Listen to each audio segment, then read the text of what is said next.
Hello students, today we have to start third terminal syllabus, lesson number 11, history, colonialism and urban change.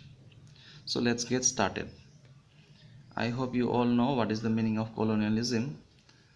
So colonialism means the policy or practice of acquiring full or partial political control over another weaker country by a powerful country. Okay, the policy or practice of acquiring full or partial political control over another country. It means that a powerful country will acquire political control over another weaker country. Okay, so that is the meaning of colonialism. And now we will talk about urban changes, those changes which were done during this period of colonialism.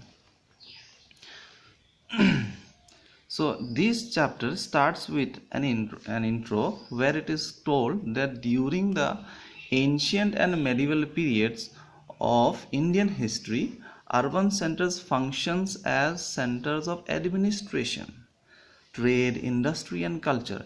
It shows that during ancient and medieval period, Indian business were flourished in many other countries and also internally. Cities and towns grew out of the economic and social needs of the kingdom or region. So these things we have seen in favor of India and Indian business.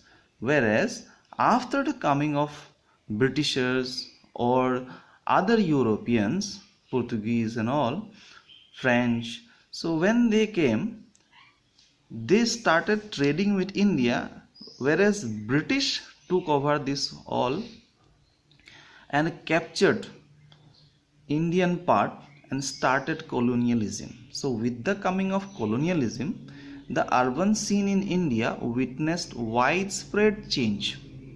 So let's see what are those changes happen after the coming of colonialism. That means British captured Indian territories. The first change came after colonialism was, you can see, the deurbanization of India.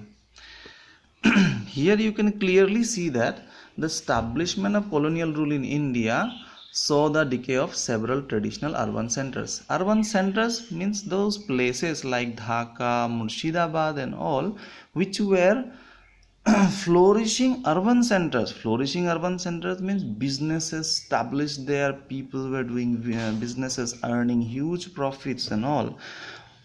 But after the coming of colonialism, what happened? Those cities like Dhaka and Murshidabad were declined and faced deurbanization. So what is deurbanization? It is the process when people move back from those flourishing urban centers to rural areas, okay, which is called ruralization or deurbanization. You can write ruralization or deurbanization, anyone, and is normally a reflection of decline of the economy. So it reflects decline of the economy too. So now the question comes, why was there deurbanization in colonial India? What were the reasons that these people need to face deurbanization? The urban city people, they need to come back to their villages and to take up agriculture. Let's see. The Industrial Revolution resulted in a growing demand for raw materials for factories in Europe. During the time of industrialization in Europe, factories in Europe demanding raw materials. So from where these raw materials were earlier coming? They were coming from America. Okay, but the factories, let's get to the topic again. The Industrial Revolution, when it was started in Europe, they needed raw materials, and these raw materials were supplied to Manchester. So as these were supplied to Manchester mills used to make finished cloth, and these finished cloth or product were supplied to other colonial markets, which were earlier captured by our Dhaka mill-made cloths. The textile hub of Britain, Manchester, were supplying finished products, okay, to other markets. Now during the time of Civil War, that was broke out in North America between 1861 and 63, Britain was getting difficulty, okay, Britain was hard hit. They were getting difficulty to get raw cotton to Manchester from North America. Why? Because of the Civil War, okay, Civil War for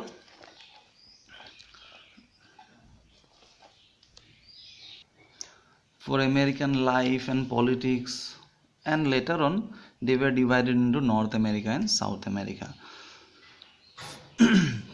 So to make up this loss, farmers in India were forced to grow cotton instead of food crops, okay. Now farmers in India were forced to grow cotton in place of food crops, okay.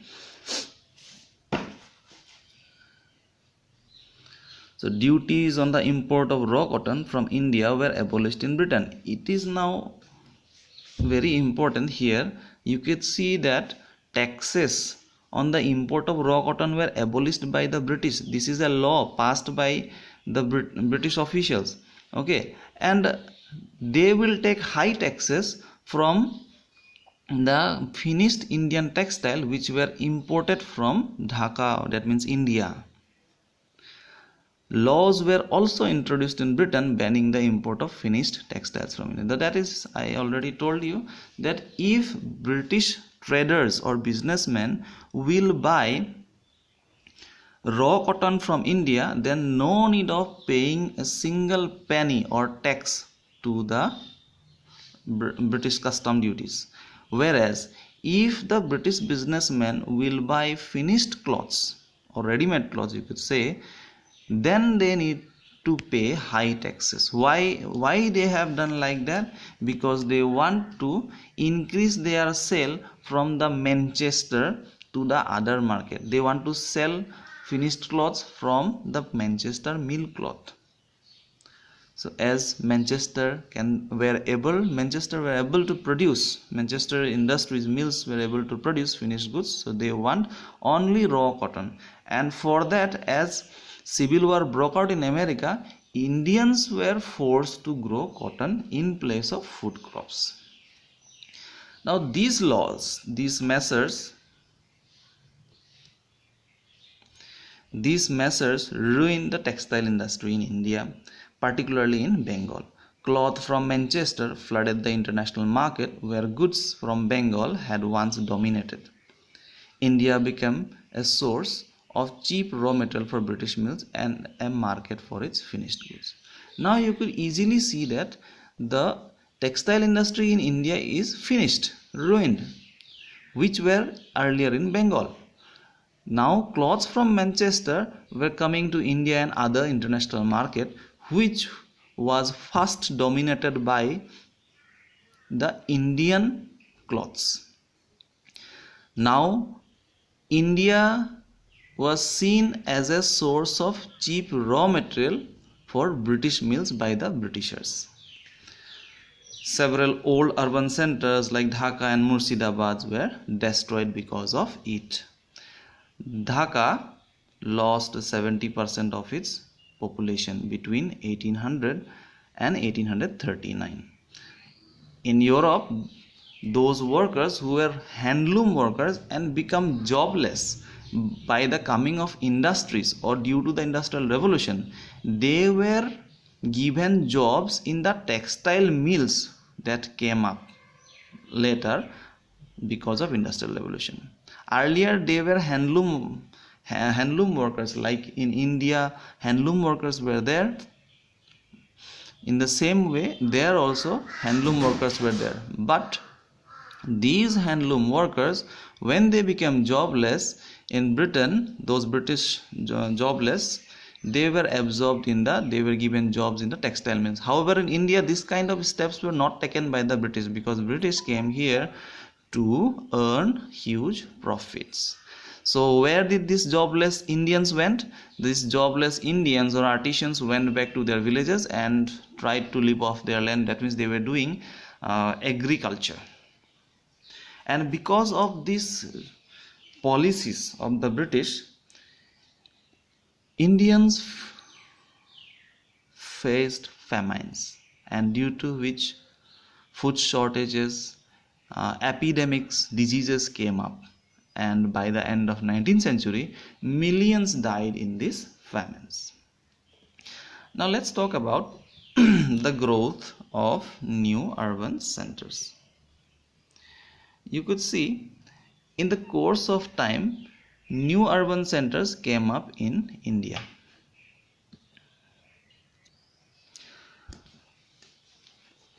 Unlike the ancient and medieval towns, these new centers did not evolve over time in response to the socio-economic needs of the region. So here it is clearly told that ancient and medieval towns, unlike the ancient and medieval towns, these new centers, that is we will talk about it, these new centers did not evolve over time in response to the socio-economic needs of the region. That means whatever new towns and centers were made, these towns were made only for the profit of the Britishers, not for the development of these centers or nearby areas or even India. Okay, they were only for the European trading companies and respective governments. Whatever benefit will come, that will be for the improvement of the Britishers and all, and British, not for the Indians, and their socio-economic development will also not being done. There were many needs of the region. You could see roads need to be built in a town, electricity, water supply, many other different needs were there. So those things were kept behind, and they were only did which is very, very necessary for them and earn a huge profit. Let's see the first urban centers that came up.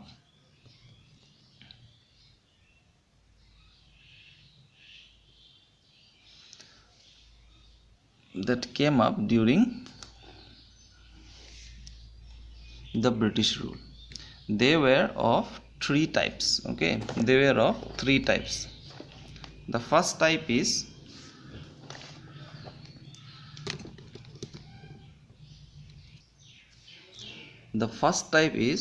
you could see ports. The second type of urban center is the planned cities, and the third type, which is here, is the hill stations. So let's talk about the port cities, or you can say the urban centers, the ports. The first urban settlements of the European colonists in India were ports, for example Madras, Calcutta and Bombay. You must know that what is ports. Ports were those places on the coast at which ships can shelter. That means nearby areas nearby the sea or oceans, okay, where ships can take shelter for some time, loading, unloading can be done. So those were ports. The first urban settlement of the European colonies in India were ports. For example, from where they came from Britain, and then they landed in India somewhere nearby the port cities. So for them, that is Madras, Calcutta and Bombay. This was because the colonists were primarily traders, and by then almost all the trade with Europe and the rest of Asia took place over the seas.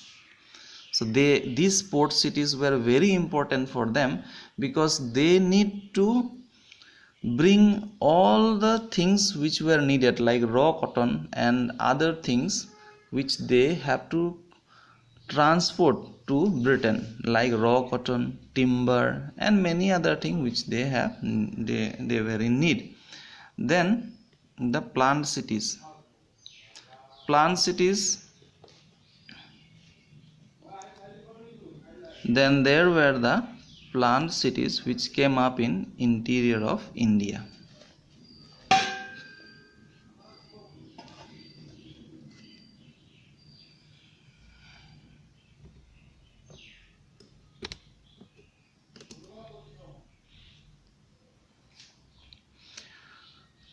New Delhi is a great example for planned cities because New Delhi was built to serve a particular function and were centrally located. Why? Because it was in the center of British Empire and it was serving as capital of British India, and at the same time it is easily accessible from all the parts of the British Empire.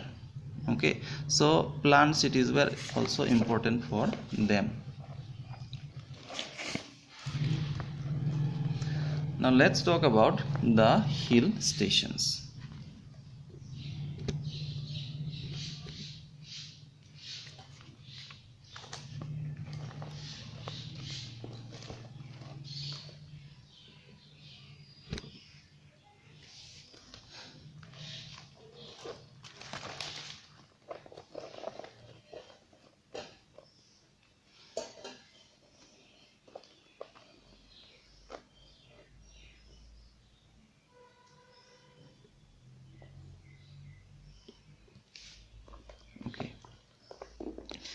Hill station. The British developed several hill towns like Shimla, Darjeeling, Ooty and Dehradun. Okay, these came to be called hill station. So the British retreated to this hill station because they were unable to absorb the heat of Delhi during the summer season, and due to this, to escape, to defeat the heat of the Delhi plains, they used to go to the hill stations, and then Simla served as the summer capital of the British Empire and became a hill station come summer capital of the British Empire. Now let's talk about the features of the new urban centers. The first features of these new urban centers, which we have just now talked about, is that many of the urban centers like Calcutta and Madras developed around forts. Regarding the forts, we will talk about a little later. Fort St. George and all others were there. Forts means killa. So nearby this killa, you could see that Calcutta and Madras were developed. The new cities, next feature, the new cities had broad roads. You could see different facilities were there. Buildings were there, imposing buildings were there, public libraries were there, parks, facilities, markets, clock towers, different civic facilities were given in these urban centers. Number 3, most of the British in India, they do not live with Indians. Okay, they used to live outside the old walled towns, not where the Indians lived. And wherever Indians lived, these areas were generally crowded. Hundreds and hundreds of thousands and thousands of people stay there, and the condition of these areas were very unhygienic. Okay, and you can say no civic amenities, no facilities were there. Whereas where the British lived, there were lots of facilities. Now you could see the fourth point here. The part of the city where the British lived was generally divided into two categories. One is civil line and another is military cantonment. Part of the city where the British lived was generally divided into civil lines and the military cantonment. So in the civil lines, what happened? You could see spacious bungalows and open spaces were there in between two bungalows, and they were very well planned, and they were having excellent civic amenities like drainage facility, electricity, water pipes, piped water. This kind of facilities are there. Whereas military cantonments here shows that the British military families lived in this cantonment. Okay, so in the cantonment, military families used to stay there, whereas in the civil lines, other people, other job holders used to stay there. Now let's talk about the creation of municipalities. How do the municipality was created?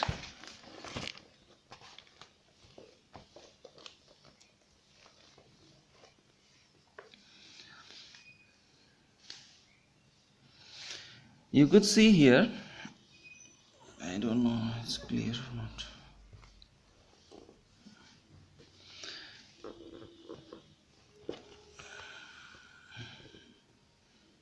As the new cities grew in importance,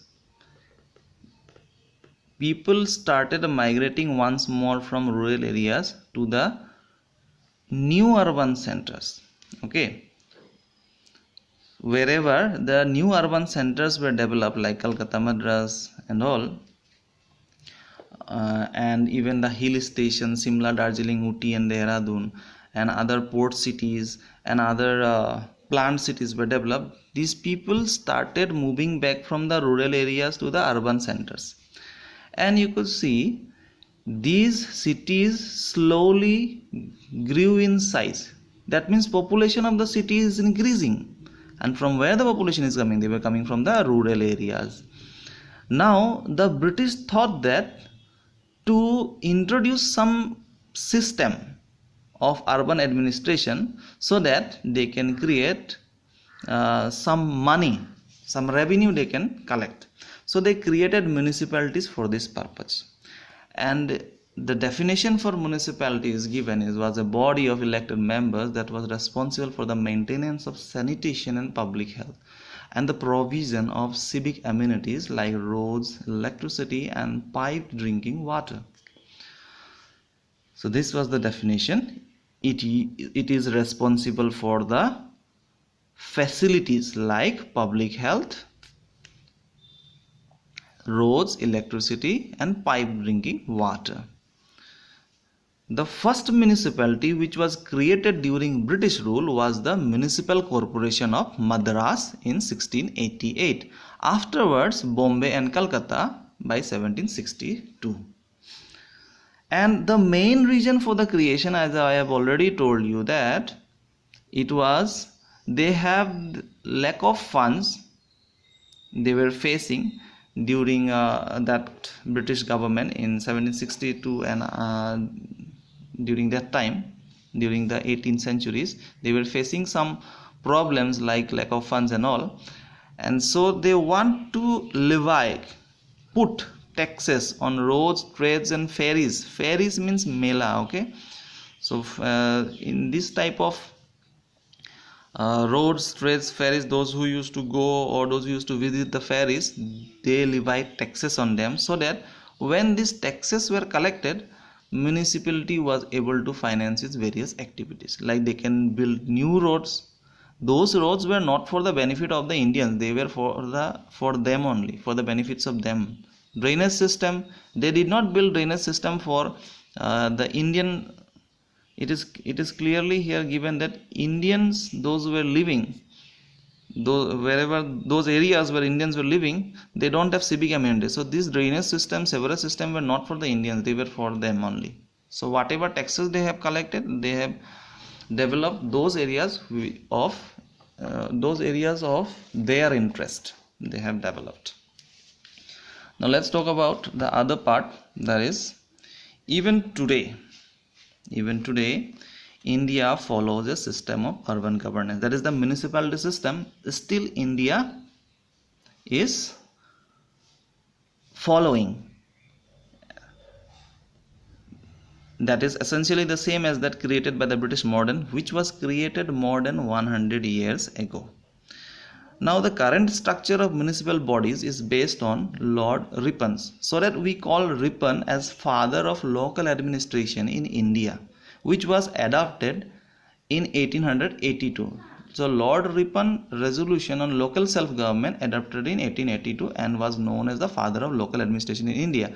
But this municipal government could not take hold for a long time in India. Why? The reason is the municipality which was headed by the mayor, and there were Indian members in it. Those Indian members were always fighting in the name of caste and communal lines and religions, other things. Okay, they were not interested in the well-being of the community. They were not interested in the well-being of the community. You could see here, well-being of the community. They were not interested in the well-being of the community, but they were interested in the in fights like caste fights, communal fights, like that. So due to which municipality during that time was unsuccessful.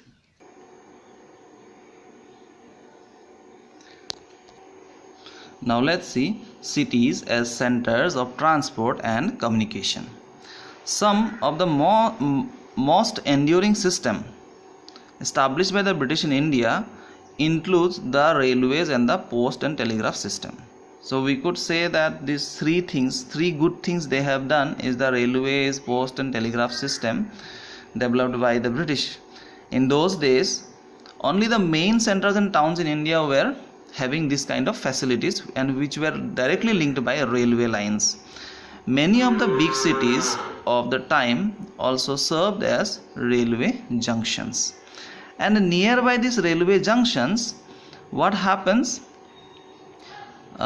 In this railway junction, there were those points where people need to come down and change their train and can go to other places, or they need to come down and they can go to their towns and cities after these railway junctions. Many unknown places grew into big towns and cities nearby these railway junctions. Some of the important towns and cities were Valtair, today modern Visakhapatnam, Mughal Sarai, Ambala Cantonment, Tandla and Vijayawada. These were important railway junctions around which cities developed. Okay, so these were all junctions, and later on important cities were developed, railway junction around which cities developed. So these were those cities you could see.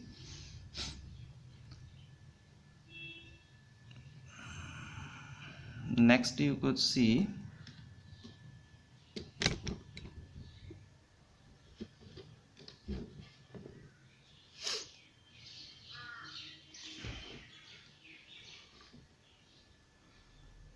now people traveling to remote areas change trains at junctions. As I told you, they need to come down and they need to take the trains, and they could go by cart or by foot, or they can change train and they can go to their own destinations through foot, through train, through cart, or whatever, block cart, horse cart, whatever it is. And many of the important functions also had railway colonies beside the station where railway officials stayed. So railway colonies were there nearby the important junction where the railway officials, family members were, they used to stay there. The cities also served as important centers for the post and telegraph system.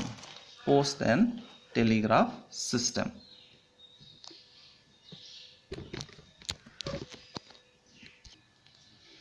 You can see post and telegraph services introduced by the British governments. Okay, cities also served as nerve center for the post and telegraph services introduced by the British government. Cities and towns had large post and telegraph offices, and suppose for example if a telegram had to be sent from Delhi to a village near Calcutta, so first what will happen, it will be relayed through wire, okay, by the post and telegraph office in Delhi, and it will send to Calcutta office, okay, through telegraph. How it is, the message will go through wire and it will be printed in a paper in Calcutta from Delhi, and from Calcutta when it is printed, it will be packed again, and it will be directly sent by a postman as a telegram to the place, village, city, wherever concerned, either by foot or on bicycle. Okay, I hope you understand. Telegram is transmitted through wires from one town to other towns, wherever it is, wherever the address is given, and from there the postman will go through foot or by bicycle. Thus, colonial cities.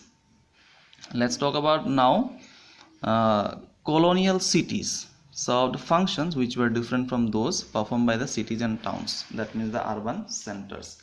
Now let's talk about the colonial cities. The first colonial cities is Madras, next is Calcutta, then Bombay and all. So Madras was an important city. In 1639, Francis Day and Andrew Cogan of the East India Company searched for a suitable place on the Coromandel coast to set up a trading center, because they have to search for a suitable place, because they have to send things and to bring their people to this type of coastal areas, so that is port towns. So nearby the Coromandel coast, they searched for a suitable place for trading centers, and then at last from Damarla Venkatapatti Nayak, a local ruler of Madras Patnam, they leased the village. Okay, and after leasing from the local ruler Damarla Venkatapatti Nayak, they built a factory there and a trading port there. The fortified area then came to be called as Fort St. George. Okay, Fort St. George. The Fort St. George became the main center nucleus, that is, it is written there, around which Madras grew. So as it was already told that nearby the port cities or railway junction, new urban centers or towns were developed, in the same way Madras grew nearby this. The settlements around the fort, you could see here the settlements around the fort where the British lived was called White Town, and the place where the Indians live was called Black Town. Okay, there was a difference between the White Town and Black Town, is that White Town all the areas were painted with white, and Black Town all the areas were painted in black. So that happened in Madras. Madras became a naval base and the administrative center of the British in South India. Please keep it on your mind, British towns were for Indians, White Town were for British life, where British lived. Okay, Madras became a naval base and the administrative center of the British in South India. Madras was one of the three places along with Bombay and Calcutta where a university was established in 1853 to promote higher learning. So you could see here Madras, Bombay and Calcutta, all of them have universities. But Madras university was established in 1853 to promote higher learning. Now let's talk about Bombay. King Charles II of England leased Bombay to the East India Company. Now you must understand that King Charles II cannot lease Bombay, because during that time Portuguese were ruling Bombay and nearby Goa. Okay, so King Charles II married Portuguese Queen Princess Catherine. Okay, so that in dowry Bombay was given to King Charles II, and King Charles II of England leased Bombay to the East India Company. Later they sold this Bombay to East India Company. The company founded the modern city of Bombay and moved their main holding from Surat to Bombay. So earlier Surat was the main center for trade. Later on, after British took over Bombay, East India Company took over Bombay, the Surat's position was deurbanized and Bombay became the new center for every trade. Through the 18th century, British power grew. Skilled workers and traders now started migrating towards Bombay in search of better jobs. out of which goldsmith, ironsmiths, and weavers were among them. The shipbuilding industry also moved from Surat to Majgaon. Majgaon dock is in Bombay, Surat is in Gujarat. Originally, Bombay was a group of 7 islands. So the name of the islands were given: Kolaba, Majgaon, Old Women's Island, Wadala, Mahim, Parel, and Matunga, Sion. In 1853, the first passenger railway line in India was built between Bombay and Thane. Okay, so from Bombay and Thane. Now, the name of the first train of India was Grand Trunk Express. Keep it on your mind. Grand Trunk Express was the first train named in India, and the date 1853, the year 1853, the first passenger railway line in India was built between Bombay and Thane in 1853, and first passenger train ran between Bombay to Thane on 16th April 1853. Okay, 16th April 1853. This date you must keep it on your mind, that 16th April is my birthday also. Okay, so you can keep on your mind that 16th April 1853 the first passenger train ran between Boribandar, Bombay to Thane. Okay, the distance between between Bombay and Thane was 34 kilometer, and it was operated by 3 locomotives. Locomotives means those engines which will carry the carriages. Okay, engine which will pull the carriages. So there were 13 carriages, okay, in the first passenger train, and 3 locomotives. The name of the locomotives were Sahib, Sultan, and Sindh. Okay, I hope this is a great information for you. Please keep it on your mind. In 1857, the University of Bombay was started with the opening of the Suez Canal and American Civil War in 1861. Export from Bombay, especially of cotton, increased greatly, leading to the accumulation of wealth. This accumulated money was used to build an imperial Bombay by the British government. So I hope you have understand. In 1857 what happened? University of Bombay was started, and with the opening of the Suez Canal and the American Civil War in 1861, export from Bombay, especially of cotton, increased to the British Manchester. Now let's talk about Calcutta. Calcutta's, you could say, ruler during that time was Sirajud-Daulah, and Murshidabad was the capital of Bengal province. Okay, during Sirajud-Daulah's time, Murshidabad was the capital of Calcutta.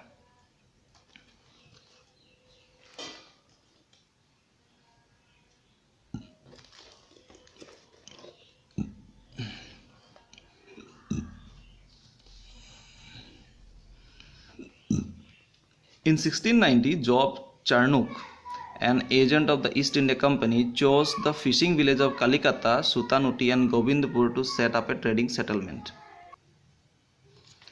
Sutanuti and Govindpur to set up a trading settlement. The local zamindar sold it to the British for rupees 1300 in 1698. So there were some zamindars, those who sold these areas of Kalikata, Sutanuti, and Govindpur villages to this Britishers at rupees only 1300. The settlement was soon fortified, घेराबंदी, किला बना दिया गया, as soon fortified, and was known as later Fort William. Okay, Fort William. Now slowly the British power grew in India. So did the small port town of Calcutta. It emerged in the late 18th century as the political, economic, social, and cultural center of British power in India. So Calcutta came out as the most powerful center of British power in India after the Battle of Plassey. Okay, because Calcutta was the area, Bengal was the area, British captured politically, economically and socially. The British made Calcutta the capital of British India in 1772. Till 1911, Calcutta enjoyed as the capital of British India, but after 1911, Delhi became the capital of India. Both local and foreign traders and companies were engaged in trade here, and huge profits were made. As in the case of Bombay, this profit was used to expand the city. You could see local and foreign traders and companies were engaged in businesses, and they earn huge profits, even the British government or the local traders. But in case of Bombay, whatever profit was earned by the government was used to expand the city or to improve the city. But all others, Calcutta and others, Calcutta had some of the whereas in the Calcutta you could see that some buildings were emerged. Those names were Howrah Bridge, Court Bridge, Old Court House, High Court, the Great Eastern Hotel, Standard Chartered Bank, the Statesman Building, Victoria Memorial and so on. So in Bombay we have seen that the money which they have earned, some part of it went to the development of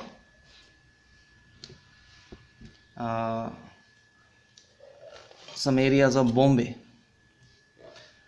because Bombay during that time was group of 7 islands. These 7 islands were interconnected with the help of some authorities. They fill up land like what we used to do at home. For making new homes, what do we used to do? We used to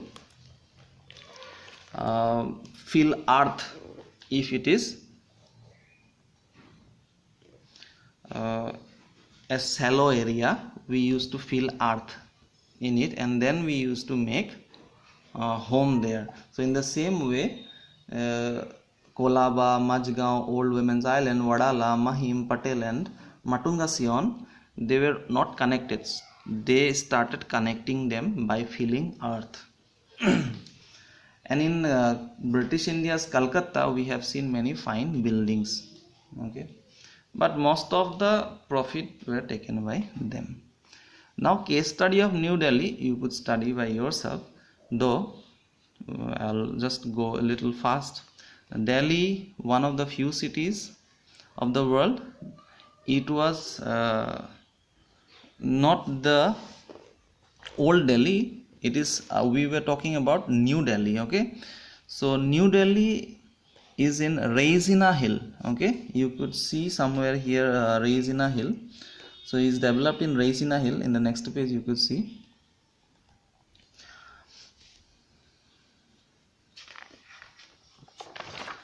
Some important points would like to consider here. Indraprastha.